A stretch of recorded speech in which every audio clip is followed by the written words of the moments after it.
दिल नशीं दिलरुबा है मोहम्मद का नाम।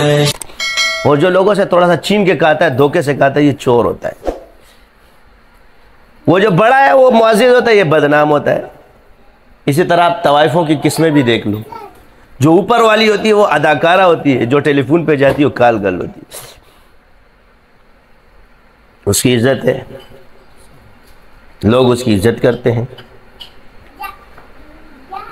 आप इसको एक्टिंग के लिए क्या कहते हैं, लफ्ज नाम क्या देते हैं, एक्टर्स। अंग्रेजों ने जितने लफ्ज दे दिए, स्टार लग गया तो इज्जत मिल गई। कोई ना कोई चीज तो है जो उनको बुलंद करती है, कोई ऐसा रबत तो होगा। और हम नीचे पे नीचे जा रहे हैं। अगर हमें बताया गया कि इज्जत खत्म होगी तो उस इज्जत खत्म होने की कोई वजह भी तो होगी ना। ऐसी हुजूर ने फरमा दिया कि उनकी इज्जत बुलंद होगी, तुम्हारी इज्जतें गिर जाएंगी, तो कोई वजह तो है कि जिसकी वजह से मेरी इज्जत गिर रही है। इसकी वजह तो हुजूर ने फरमा दी कि लोग तुम पे टूटेंगे लेकिन तुम्हें दुनिया से मोहब्बत हो जाएगी और मौत से नफरत हो जाएगी।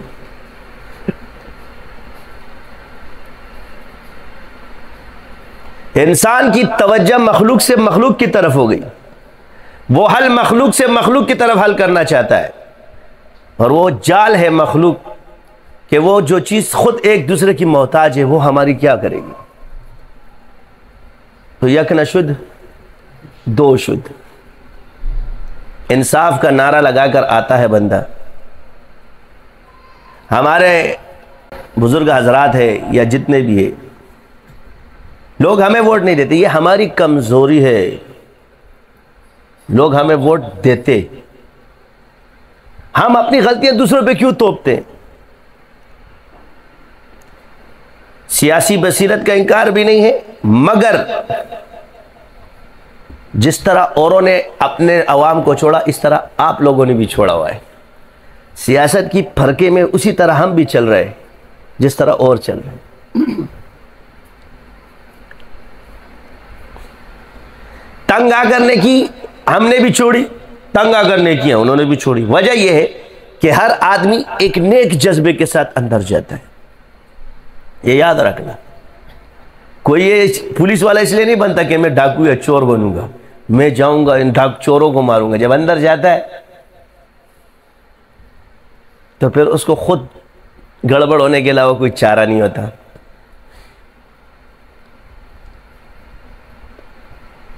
हम भी बड़े जोश से उठे थे यार, क्या करेंगे, लेकिन जब चलते ना, एक वक्त में आके अल्लाह ताला इंसान को दिखाते कि तुम इंसान हो। ये हमारा माहौल है। दुनिया में कोई ऐसी जगह नहीं जहां करप्शन ना हो। देखो, नेकी और बदी साथ साथ है। न बदी को हम लोग खत्म कर सकते हैं, बल्कि हमने सिर्फ नेकी को गालिब करना है कि तुम ज्यादा गुनाहगार मत बनो, ज्यादा नेकुकार बनो। वो नेकी को खत्म करते करते करते कुफर मत करो, ये गुनाह को, ये इस की वजह से ये हुआ। अब सियासत हो गई। अब एक मौलवी हमारा उठता है, कहते हैं जी जमहूरियत साबित नहीं है। उसने जितने एलिगेशन लगाए हैं ना, 34-35, वो सारे के सारे एलिगेशन अगर हम उन पर ठोप दे तो उसमें भी निकल आएंगे। यानी किसी चीज को रद्द करने के लिए जितने भी 34 है या 35 है, अगर वो उस पर आ जाए तो वो भी फंस जाएंगे। वादे करना, अहादीस के रूह से इसके जवाबात है। कुरान और सुन्नत की रोशनी में मैंने आपसे पहले ही कहा कि इस चीज़ को यह कहना, हमारा मुल्क है इस्लामी जमहूरी पाकिस्तान, हमारा मुल्क जमहूरी पाकिस्तान नहीं है। समझ आई?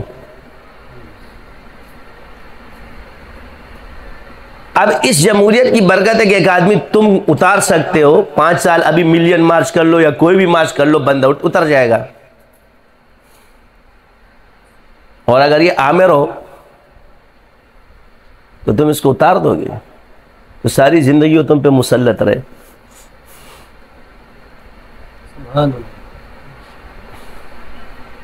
क्योंकि उसके सामने खड़े होगे तुम्हें मारेगा। मगर जमहूरियत में ये इजाजत नहीं है। आवाम खड़ी हो गई, इसको उतरना है। आपके सामने लीबिया हो गए या सद्दाम हुसैन की हुकूमत हो गई, आवाम उनके सामने सर तो नहीं उठा सकती। लेकिन हमारे मुल्क में इस जमहूरियत की बरकत से जितने भी हाकिम आए उतर गए कि नहीं उतरे? हमारे मुल्क से ज्यादा ताकतवर फौज कहां होगी? मगर उस फौजी हुक्मरान को भी उतरना पड़ा, दोनों को उतरना पड़ा। ये किसकी बरकत है? फिर आप अलैहिस्सलाम ने फरमाया हक बात कहे जाहिर जालिम बादशाह के सामने हक बात कहना सबसे बड़ा जिहाद है। अब ये हक बात कहना आपके इस जमहूरियत में आप धड़ाधड़ मस्जिदों मिंबरों मेहराबों पे लगे हुए हो, कोई पूछने वाला है? किसकी बरकत है? जमहूरियत की। सऊदी में कर लोगे,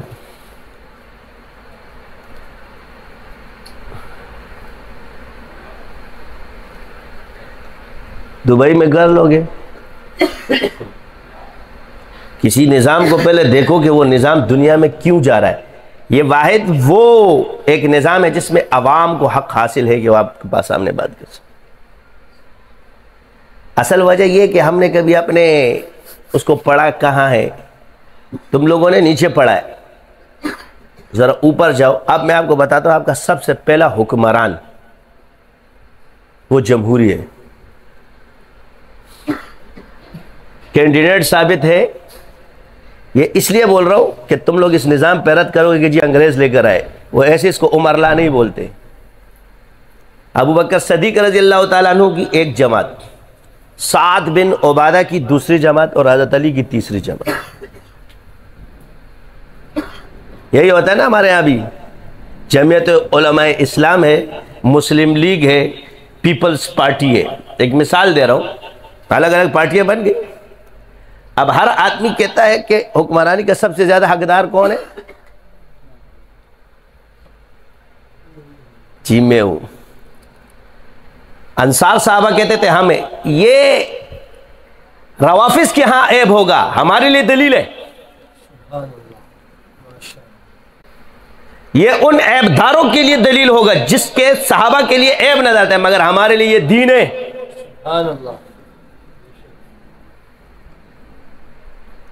क्यों? कि ये हाकिम वक्त रहे, ये हुक्मरान रहे, और ये वो हस्तियां हैं, वो सितारे हैं जिनको हुजूर ने हमारे लिए मशअल राह बनाया। अल्लाह ने हमारे लिए मशअल राह बनाया।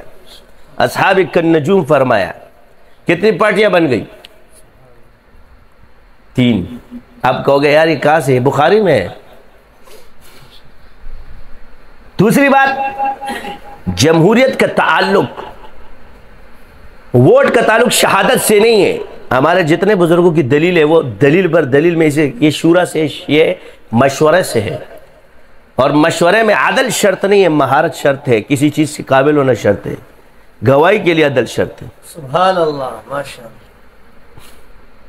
अल्लाह ताला ने इसको निजाम के साथ रखा है और निजाम के लिए मशवरा हुआ है, गवाही नहीं दी गई है। इन्नी जाइलुन फिल अर्द खलीफा।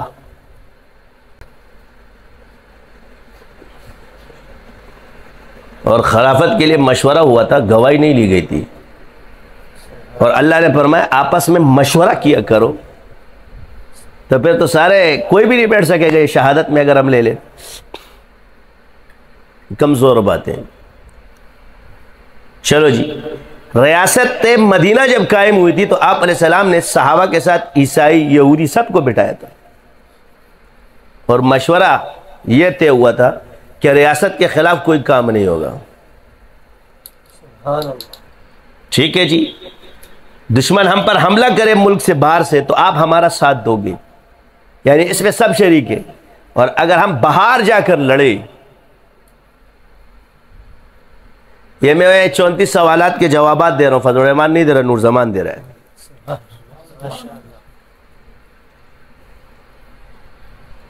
और मेरा चैलेंज है इसको तोड़ कर देखो। माशाअल्लाह। बात याद रखें कि शख्सियतों का एतबार इस वजह से कि निज़ाम का एतबार रहता है, और इस निज़ाम के तहत जिसको भी मुंतखब कर लिया वो माना जाएगा, क्योंकि नबूवत के दरवाजे बंद तो विलायत के खुल गए ना। तो निज़ाम तो चल रहा है, शख्सियतें तो वो बरकरार नहीं है।